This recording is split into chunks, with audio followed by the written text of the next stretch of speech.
নমস্কার বন্ধুরা, সবাইকে আবার স্বাগতম আমার নতুন এই পরিবেশনায়। সবাই অবশ্যই এটাকে দেখতে পাচ্ছেন যে পেহেলগাম ঘটনার জন্য আমাদের প্রধানমন্ত্রী নরেন্দ্র মোদী হুঁশিয়ারি দিয়েছেন, কাউকে ছাড়া হবে না। আগে তো এটা হয়েছে, সার্জিক্যাল স্ট্রাইক, এই বালাকোট, সেটা হলো।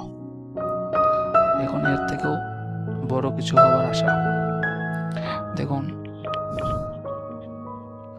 অলরেডি এক লিটল স্টেপ নিয়ে ফেলা হয়েছে, এবং সেটা হলো ইন্ডোর ওয়াটার ট্রিটি,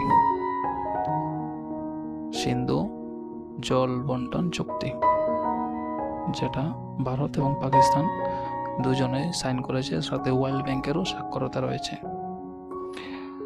এবং সবচেয়ে মজার বিষয় হলো, এবার ভারত সেটা থেকে ফিরিয়ে আসবে। কারণ আপনারা বলবেন, এটা তো কোনো স্ট্রাইক নয়। জানুন, স্ট্রাইক তো হবেই। এটা মিলিটারি সলিউশন, মিলিটারিদের হাতে, তাদের হাত খুলে দেওয়া হয়েছে। এক্সারসাইজ চলছে, এক্সারসাইজ আক্রমণ আমাদের সেনা চালাচ্ছে। তার সাথে যেটা দরকার, তুমি আমার থেকে জলও নেবে, আমার লোককেও মারবে, সেটা কিভাবে সম্ভব?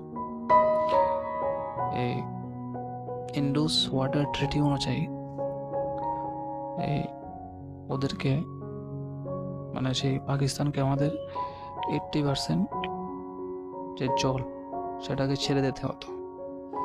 কোনো ভাত বানানোর পারমিশন ছিল না, তো এখন সেটা হবে। ভাত অলরেডি রয়েছে, কিন্তু আটকানো হয়নি কোনো জল।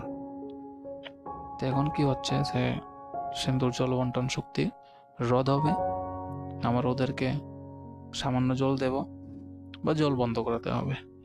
এতে পাকিস্তানের 90% মানুষের উপর প্রভাব পড়বে। ওদের এগ্রিকালচার প্লাস ওদের ইকোনমি ভেঙে পড়বে। অনির্দিষ্টকালের জন্য এটা স্থগিত, সাসপেন্ড রয়েছে, এটা ডিসমিস করে দেওয়া হয়নি, এটাও সত্যি।